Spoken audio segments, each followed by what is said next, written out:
What are you doing in tech? So I do a lot of investing individually. I'm like in 55 tech companies. If you go back, companies like Zoom, I had some success in.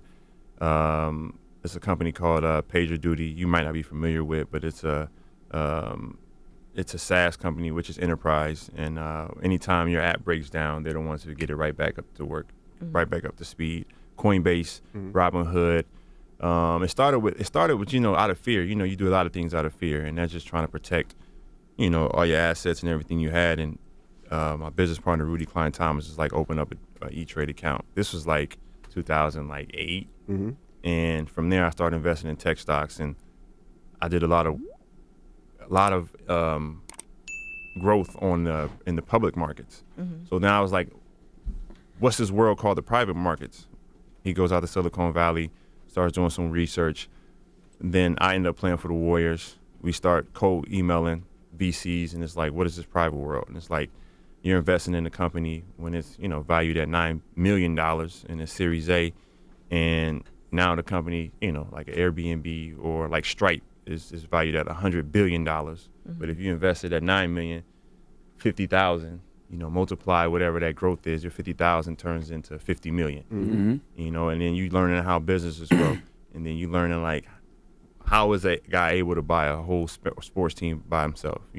Right. How was Steve Ballmer able to buy the Clippers by himself? Nobody else has to come in. And he started with Microsoft, and when he got into Microsoft, it was worth whatever it's worth. Now it's a $1 trillion market cap company. This is my wheelhouse. This is where I'm at. This is what I'm doing. This is what I'm locked in. You got a dude that's the same age as me, Andre Iguodala, class of 2002. He's from Illinois, 37 years old, and he's made over $180 million in his NBA career. And listen to what he's saying. Listen to what he's doing. $180 million for a lot of people, that's good enough. That's generational wealth. They're going to be able to lock down on that for the next 3, 4, 5 generations. But he knows the opportunity that's presented in front of him. And even though he didn't come from that environment, even though he didn't come from that community, even though he didn't understand any of this stuff, he still has found a way to be successful. And there's 3 ways that he did this that we all can learn from. And I'm going to completely break down that you can apply to your life and your finances and your career as well. But before I do that, you need to make sure you hit like. You need to make sure you share. You need to make sure you comment, you save, you follow, and you subscribe. You got to watch this entire video, because I promise you it's going to help you with your finances or your career. And make sure you watch another video of mine afterwards so we can get that session time on YouTube rocking.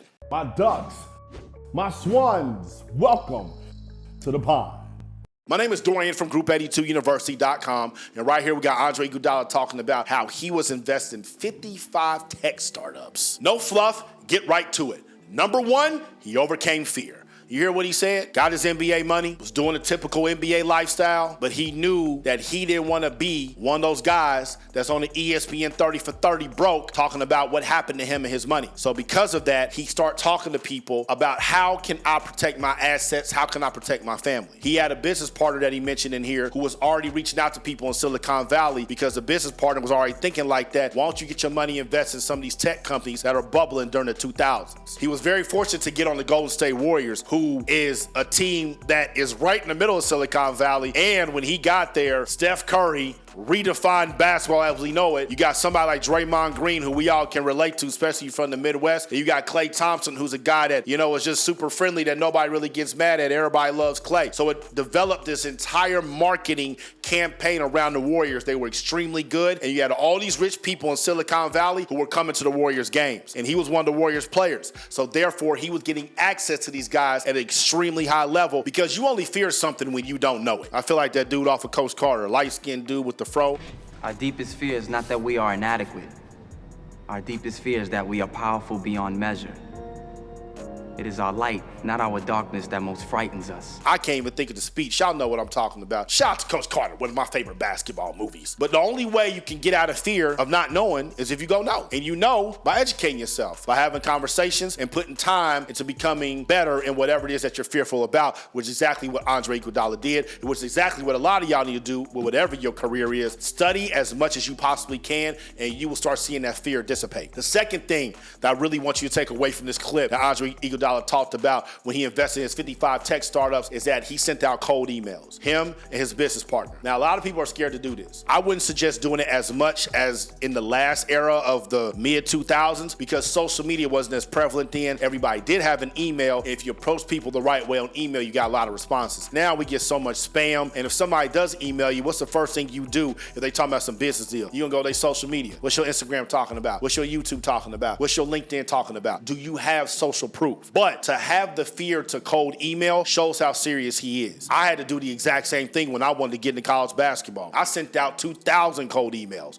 to NBA personnel and college basketball coaches and only got one person that told me yes. I also made 1,300 cold phone calls. You gotta be okay with no. Sometimes you gotta be okay putting yourself out there. And even Andre Iguodala, somebody worth $180 million, playing on a championship Golden State Warriors, he still was getting told no and still had to go through the route that we all go through, the hard work. There's no escape around the hard work. No matter who you are, no matter how much money you got, no matter where you come from, you're going to have to work hard if you want to be successful. And this is an outstanding example of that with Andre Iguodala because he was able to invest in 55 tech startups. And the last thing that I want you to take away, the third and final thing, is that you got to study the game. He said he had success in the public markets. What does that mean? You know, some of y'all got Robinhood on your phone. I say get off of that. I got Fidelity on my phone. My daughter has Stockpile, and we use those brokerages to invest and buy stocks. That's the public market, an IPO, an initial public offering. That's when a company becomes publicly traded on NASDAQ or Dow Jones or any of those indexes. That is where anybody can invest in that. But that's not the only way you can invest in companies. You can invest in companies privately. It's called private equity. It's a private market. You got to be damn near invited to get in. And Andre Iguodala, he found out about the private markets, and he uses relationships and his ability to overcome fear to get himself involved in the private markets. And the private markets, like he said, that's where you get the biggest return. That's where you can invest $100,000 into Twitter back in 2008. You can invest a $500,000 into a Facebook back in 2004. And now that's worth what? $50-60 billion. The private markets is where the real money is. But he would have never did that if he didn't study the game. You got to be a student in whatever game that you in. I don't care if you're in the game of basketball. I don't care if you're in the game of music marketing, tech, entrepreneurship, crypto. You have to be a student. And when you're a student, you're going to start knowing the answers. When you start knowing the answers, you start seeing patterns. When you start seeing patterns, you start predicting behavior. And once you start predicting behavior, that's when you can strike, and that's when you can make a lot of money. Andre Iguodala has set his family up to be worth way more than his $180 million. I'm pretty sure this man's $300-400 million now. That's real generational wealth. We all get our opportunities. It's just about, are you overcoming the fear? Are you okay putting yourself out there? Or are you being a student of the game? If you're any of those people and you're inside the music industry, that's why I got the class how to market your music on social media. Because if you got those three characteristics I just named, and you just need a system on how to get your music out there to get millions of streams and chart #1 on iTunes, you on Instagram, you need to click that link right now. If you're on YouTube, you need to click that link in the box right now. Because the systems that I have used have made me over $600,000 and have allowed me to have financial freedom where hopefully my last name becomes royalty. And I would love for the same thing to happen to y'all. And that's real shit. Go click them links right now. Go watch another video. Mouth the pond. Y'all stay true.